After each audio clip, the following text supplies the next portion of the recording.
Voltamos, podcast Iguaçu Valley aqui com você, e vocês já estão me vendo ao lado de Marcos Agnes, que você conheceu ontem. Ele retorna agora, ele que é coordenador de tecnologia e imóvel agro. Seja bem-vindo, boa tarde. Boa tarde, Jéssica. Já bateu bastante perna aí na feira? Nossa, bastante.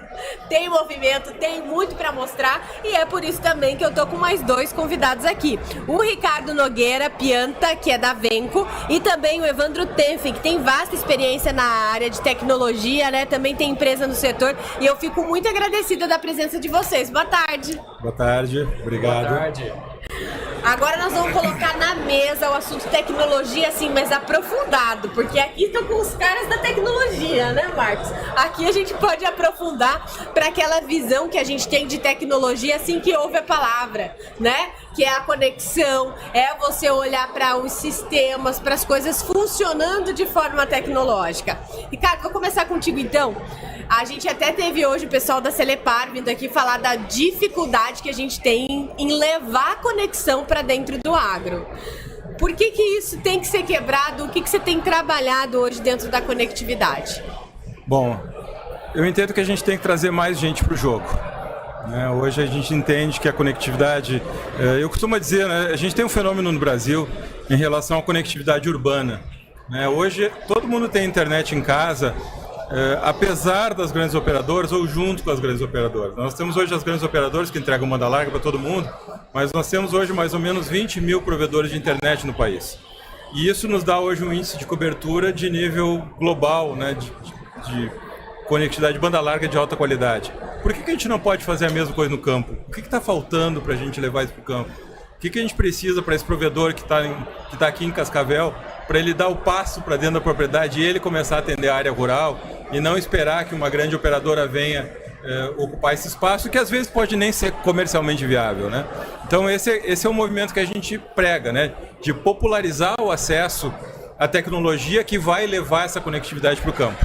Que está disponível, que é fácil, é menos complexo do que parece, né? A gente não está falando de 5G, está falando de 4G, que é uma tecnologia já dominada. Então as portas, os caminhos estão organizados, a gente só precisa organizar um pouquinho esse ecossistema, né, de quem está lá na ponta, de quem é o usuário, de quem está oferecendo IoT lá na ponta, né, de quem está oferecendo outras tecnologias de produção, de agricultura digital, né. Tem todo um processo para ser organizado para fazer essa coisa acontecer. E aí o Evandro vem também aqui para compartilhar o conhecimento nessa área, com várias experiências aqui no próprio show rural. A gente percebe que ao longo dos anos a própria feira cresceu, está mais conectada, a internet está funcionando melhor, tudo está melhorando.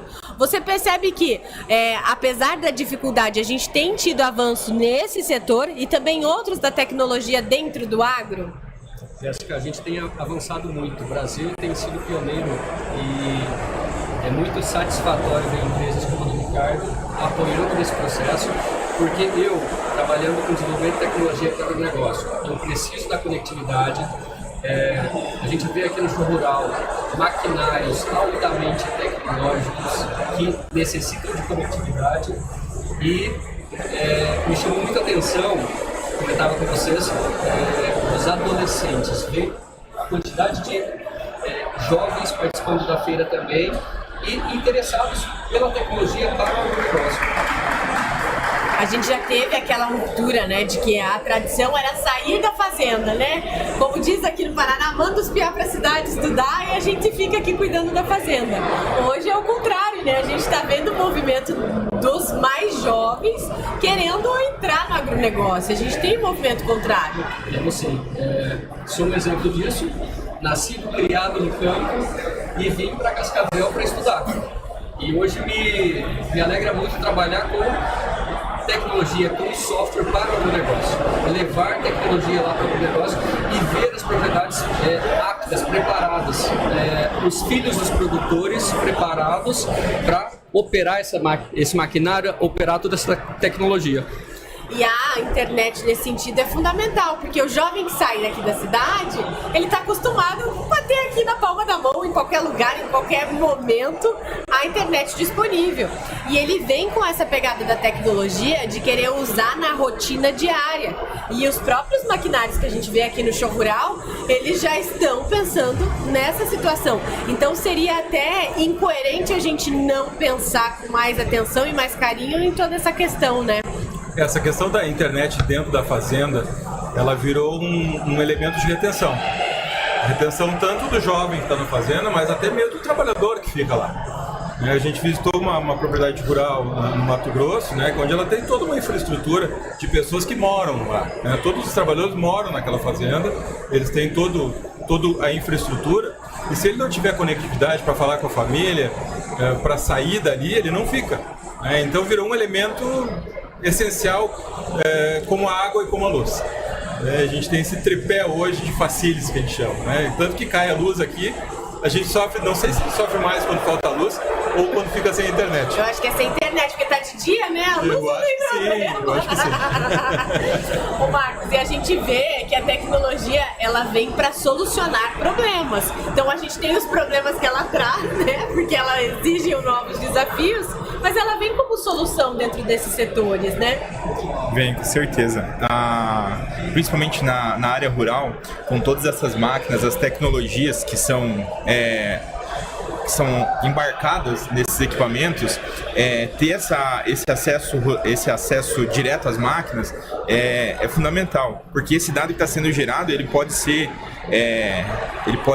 coletado no mesmo instante, e às vezes uma falha de um processo ou de algo que está acontecendo, ela pode ser identificada e já corrigida sem às vezes ter um prejuízo maior ou algo assim. Então, numa máquina, um problema, já dispara um alerta lá para a equipe da mecânica ou enfim, já resolve sem diminuindo o impacto disso. Então, a conectividade, principalmente hoje em dia, é essencial.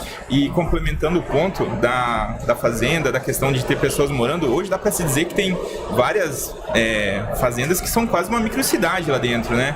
Você tem famílias, né, como se comentou, então você tem todas as demandas quase de uma pequena cidade, né, dentro da sede da fazenda, dentro dos postos, né? E eu acho que isso contribui muito para a velocidade com que as coisas acabam mudando, né? Eu tenho falado disso em várias entrevistas, mas é o que a gente está vivendo. Acelerou muito o processo. Você comentava aqui nos bastidores da diferença de épocas, né? E no geral, a gente nunca avançou tão rápido em todos os setores, incluindo no agronegócio. Assim, a gente tem uma facilidade, né? A gente estava conversando aqui antes, que as ferramentas são todas postas na mesa. Né? Não existe um grande desafio tecnológico, né? Existe um desafio de organizar o ecossistema, de dar visibilidade dos benefícios, né? De permitir a adoção da tecnologia e disseminar ela. Né? Nós não estamos falando aqui de uma barreira tecnológica, não estamos falando de ser de foguete mais. Nós estamos falando de que usos que a gente pode, que benefícios a gente tem. Esse exemplo da telemetria de máquinas é um exemplo clássico, né? Em eventuais momentos, eu tenho uma criticidade de executar aquela tarefa, ou de pulverização, porque vai mudar o clima, e eu não posso parar aquela máquina. E como é que eu garanto que aquela máquina não vai parar ou que ela está operando no melhor da sua eficiência, acompanhando ela em tempo real? E como é que eu faço isso em tempo real? Eu preciso estar com essa máquina conectada. E a parte mais interessante é que todos os grandes fabricantes hoje já têm essa tecnologia disponível embarcada, só que ela não é usada. Porque as pessoas não sabem, porque tem uma certa resistência, porque não entende o benefício. A própria cadeia de revendas não sabe direito o que é aquilo que está lá dentro, né? Ela sabe vender ferro, né? Sabe vender ferro e a tarefa, né? Mas não consegue dar esse passo além de o que mais eu posso tirar disso, né? E Evandro, você comentava aqui justamente dessa situação de que em algum momento o agro até teria ficado na retaguarda do avanço. E a exemplo do Show Rural, que é o primeiro evento do ano do agro, que abre aí as feiras, a gente chega aqui para conhecer a novidade. Mudou muito essa percepção. Exatamente. E me alegra muito ver Cascavel sediando o Show Rural. Me enche de orgulho e ver quantas pessoas vêm de fora, inclusive de outros países, para participar do Show Rural. Me alegra ver famílias, né? O agro é família, o agro é Essa evolução que começa desde criança, você acompanhando, depois você se capacitando. Você pode vir para um show rural para conhecer, você pode vir para uma universidade aqui na cidade para conhecer como operar um maquinário, mas você não precisa abrir mão do conforto da cidade. Hoje o campo ele está entregando quase que o mesmo nível de conforto que você tem numa grande cidade. Então é muito satisfatório participar disso tudo. E aí eu fico me perguntando quais são os desafios, né, para além da conectividade, dentro da área da inovação, principalmente, o que você pontuaria como o maior desafio? Acho que como tudo, né, é uma questão de maturidade, de evolução. Como foi citado um exemplo antes, né, no passado não se tinha energia no campo, então o desafio era conseguir ligar as coisas. Hoje já temos tecnologias que conseguem chegar lá. Então, basicamente, é o tempo, é a maturidade dos produtores, né, dos técnicos, eles identificando onde eles conseguem usar cada coisa e vendo o valor, e assim a coisa vai andando, vai naturalmente. Vejo exemplos começa sempre pela questão do controle né, vou pôr isso porque eu vou saber se a máquina está parada e por que está parada. Mas às vezes vai além, a ideia é que vá além disso, né? Não saber se está parado, mas saber antes de parar, né? Como a gente citou o exemplo. Ou talvez questão de consumo está aumentando, ou várias outras. Então é uma maturidade, uma evolução. Isso vai acontecendo, novas visões vão aparecendo, e eu acho que a adoção ela é inevitável. A tecnologia ela já existe e ela vai entrar. E vocês, o que vocês enxergam de desafiador ainda no agronegócio, começando aqui pelo Evandro? Do meu ponto de vista, a gente vai começar a ter tanta informação com essas facilidades de infraestrutura, com tecnologia, com hardware, com software, que a gente vai ter que saber filtrar e entregar para o agricultor o que é essencial. Não adianta a gente querer bombardear um agricultor que a paixão dele é o campo, é ver a semente germinando. Ele não quer ficar metade do dia dele atrás de um computador, atrás de uma tela. Então, que informação que eu capturei, transmiti e que faz sentido chegar para o agricultor? O que ele precisa essencialmente? Então eu vou ter um volume de dados muito grande, mas eu vou precisar compilar isso e entregar insights que são essenciais, que fazem a diferença, que ele saiba naquele momento para uma tomada de decisão. Ser mais prático, mais objetivo. A gente começou falando do desafio da conectividade, mas eu imagino que você, dentro de tudo isso, viva outros desafios também. Eu entendo que a questão da conectividade, o primeiro ponto é que ela não é um fim em si. Não adianta eu bater na porta da fazenda e dizer, eu quero te conectar todo mundo, tá? Mas conectar todo mundo para quê? Eu entendo que ela é uma tecnologia que ela é puxada por uma demanda. E para mim o grande puxador dessa demanda é a agricultura digital e a agricultura de precisão. É aquela que vai dar o ganho de produtividade, é aquela que vai fazer essa conta ficar positiva. É a economia do fertilizante, é o aumento de fertilidade, é a correção de solo, é o controle meteorológico dos microclimas que eu tenho dentro de cada talhão. Então todas essas coisas reunidas, que só vão operar bem com a conectividade, elas têm que se provar enquanto benefício. Porque daí a conta fecha muito fácil. Se eu chegar e dizer, olha, o custo por hectare por ano de conectividade vai ser X, e tu vai economizar 100x em utilizar essa tecnologia, a conta fecha muito rápido. Mas entende, não é um fim em si, ela começa lá da agricultura digital. Então o nosso grande aprendizado em estar em um evento como o Show Rural é justamente conversar com os outros parceiros de tecnologia que estão aqui, para entender como é que é a demanda deles, como é que eles se encaixam nesse quebra-cabeça, como é que eu organizo todo esse processo para que a conectividade ela entre naturalmente, ela não entre como um custo, mas ela entre como um facilitador, como um insumo das outras tecnologias. E o que a gente quer, é que no futuro tudo fique mais fácil. E aí a visão que o Show Rural traz de futuro, na opinião de vocês, 2024 vai ser o ano do quê? Porque até agora a gente falou muito de produtividade, a gente falou de sustentabilidade, a gente falou de rentabilidade para o produtor e para o desafio realmente das condições climáticas. Se fosse para vocês que são aí da área da tecnologia, eu tô jogando a bomba, hein? Qual seria, na opinião de vocês, o maior deles aí, a grande palavra que a gente vai ouvir bastante relacionado ao agro em 2024? Vou começar por você. Qual seria, na tua opinião, tua aposta? Aposta. Chute. Então vamos lá. Eu acho que, conversando com fabricantes aqui, né, eu ouvi de vários deles que as versões mais básicas de tratores, por exemplo, já vão sair com tecnologia, com vários sensores embarcados, com suporte à conectividade. Então, produzir esses dados já vai acontecer. O desafio a gente já conversou agora. Então, se fosse para eu chutar qual vai ser a grande virada desse ano, como está acontecendo já em outros setores agora, é o uso da inteligência artificial para dar esses insights que a gente conversou aqui antes. Então, acho que isso vai crescer bastante no agro esse ano, minha opinião. E a tua, Evandro? Eu entendo que tudo isso que a gente está comentando aqui tem que servir para ganhar em eficiência. Então, os custos são certos, a receita nem sempre é certa. Então, a gente precisa fazer com que a tecnologia traga mais eficiência para o agro e que ela tenha retorno para todo esse investimento, como o Ricardo falou. A tecnologia no agro tem retorno, a tecnologia ela se paga se ela for muito bem implementada e se ela for focada, tiver um objetivo muito claro. Eu tenho uma visão um pouco pessimista em relação ao que vai acontecer em 2024 em relação à tecnologia, por causa de um hype, né? Por causa de um pico de excitação que se chama Starlink.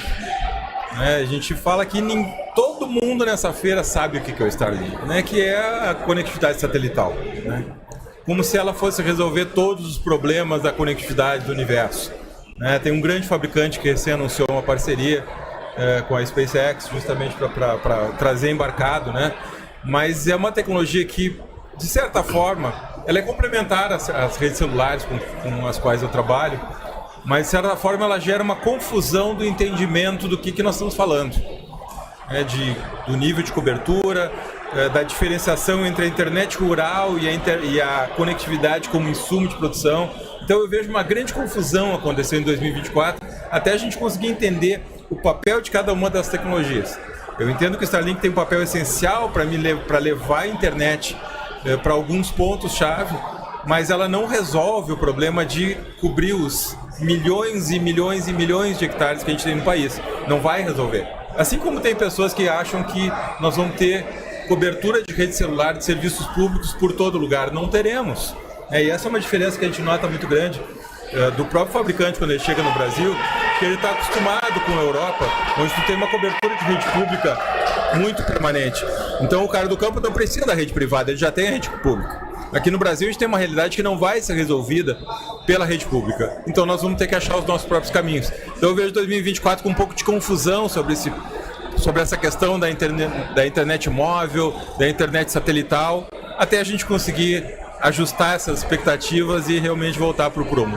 Ricardo, eu acho que a pergunta que fica aí nesse sentido é, beleza, e eu que estou aqui no campo posso começar pedindo ajuda para quem, então, né? Porque as máquinas estão aí, a necessidade já existe e eles não vão esperar esse ano todo mesmo, diante da confusão, para resolver o problema, senão a gente volta a deixar o campo atrasado, que é o que a gente não quer. Qual que seria a tua sugestão? A nossa sugestão sempre tem sido buscar a empresa local que já lhe atende com a internet rural ou que pode oferecer a internet rural, né? Ele já conhece torre, ele já conhece conectividade, né? E dá um empurrãozinho nele para ele, olha, eu estou precisando dar o próximo passo, me ajuda, né? Porque eu entendo que essa relação de confiança próxima, ela faz muita diferença. E é isso que a gente quer fomentar, né? Nós queremos estar justamente na retaguarda desse provedor de conectividade local, para que ele faça esse meio de campo e consiga popularizar e capilarizar esse processo. E aí, Evandro, você até como produtor também, né, que tu comentou aí no começo, existe uma visão esperançosa para que as coisas continuem melhorando apesar das dificuldades e você conseguiu já resolver esse problema? Jéssica, esperança acho que é uma palavra que faz parte do agronegócio. O agricultor que planta sem saber qual é o futuro da safra, qual é o futuro da colheita, é um cara que tem esperança. Ele precisa disso para o agro, né? Então, eu, vindo dessa área confio muito no agro, entendo que a gente vai evoluir muito.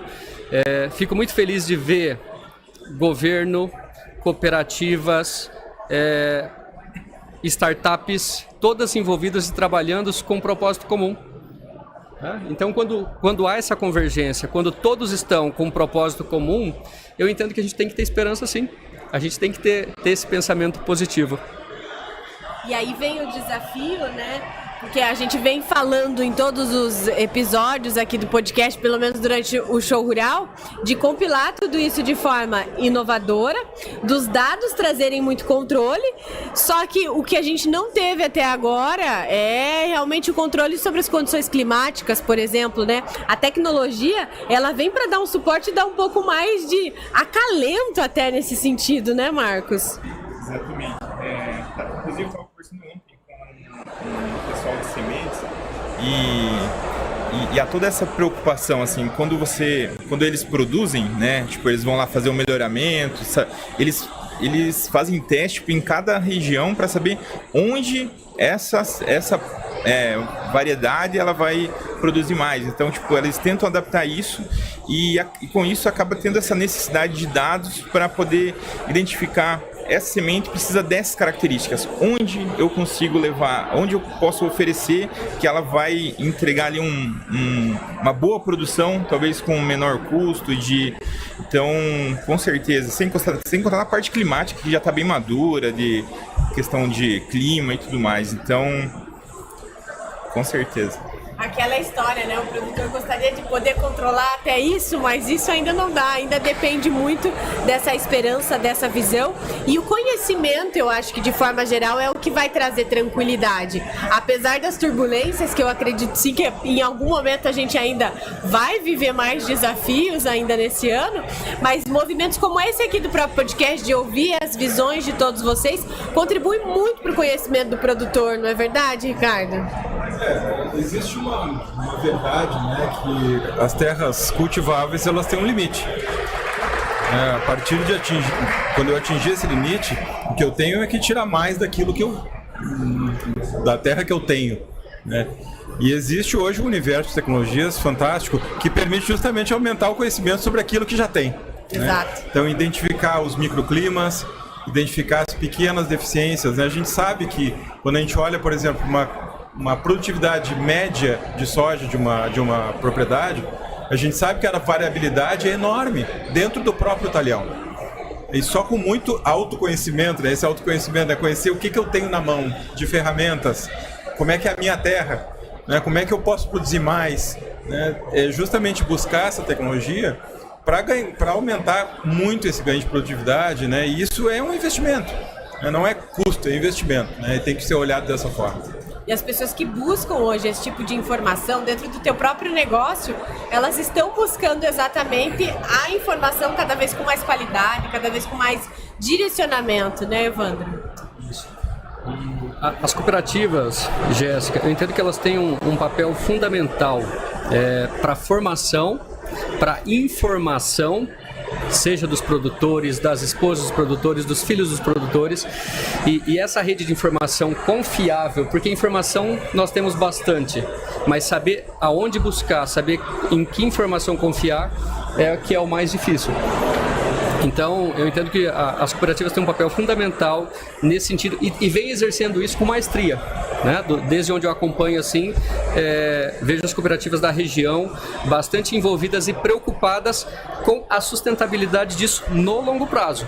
Não estamos olhando para o presente apenas, para a safra, para o ano. Então, as cooperativas têm uma visão de longo prazo. Eu preciso passar por essa safra, sim, preciso passar por este ano, por mais difícil que seja, e eu tenho que estar olhando daqui a 10 anos, por exemplo, com tudo que vem de tecnologia pela frente e que certamente vai melhorar um pouco mais, vai ajudar a produzir um pouquinho mais, Ricardo, né? Na mesma área, no mesmo hectare, a tecnologia vai fazer, os híbridos vão melhorar cada vez mais, vão conseguir produzir um pouco mais, o controle de pragas, e a gente com informação, com dados, com tecnologia, com insights relevantes, ajudando em toda essa cadeia. Com certeza temos aí considerações a fazer, Marcos, partindo aí para os minutos finais, o que você gostaria de contribuir? Só complementar nesse ponto, como bem dito aqui, Desculpa, Eduardo. A busca pelo conhecimento acho que é fundamental. A gente tem eventos como esse que também ajudam. A gente vê o pessoal fazendo literalmente palestras, tipo, ensinando ali o pessoal que visita. Isso é legal porque, saber quando vai chover. É claro que talvez eu vi, não conversei para saber qual que é o nível de maturidade dessa tecnologia, mas aqui na feira tem um pessoal que, na questão de, usando a tecnologia sobre voo, eles conseguem estimular, vamos dizer assim, a chuva, né? De novo, não sei em que ponto está essa tecnologia, mas aqui na feira tem isso. Então, talvez daqui algum tempo a gente consiga realmente fazer chover para poder ter isso. Ainda não, mas participar desses eventos, visitar os estandes, assistir as palestras, é uma forma de obter esse conhecimento também, né? Para o pessoal do campo. Com certeza.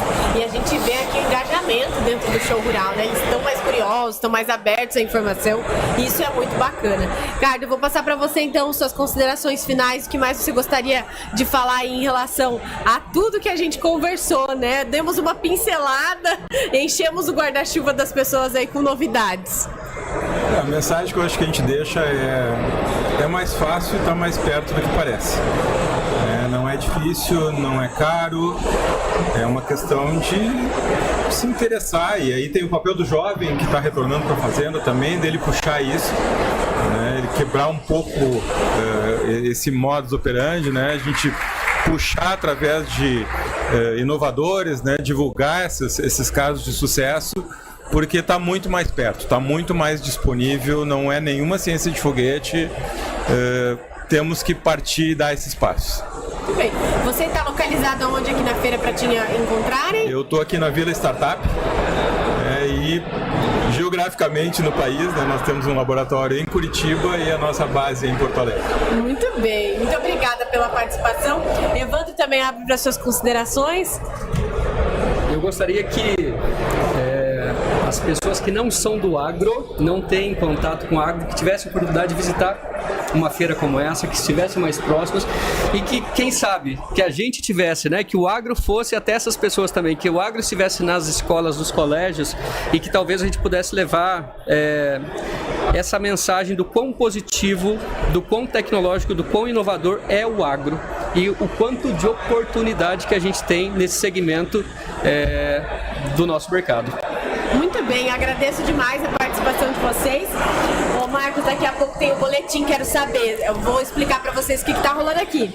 Imóvel Agro, a gente está tendo um acompanhamento da evolução dos negócios, um case real. A gente está mostrando aqui o que está acontecendo em cada dia para as pessoas que estão nos acompanhando entenderem como é que funciona a lógica. O dia de primeiro de prospecção, o segundo já de fechamento de contratos. Então está sendo uma experiência diferente para quem está nos acompanhando. E de novo, agradeço a participação. Para você que está aí do outro lado, fica aquele recadinho de vou ali, mas volto já. E a gente continua então com o podcast Iguaçu Valley, direto do Show Rural Digital 2024.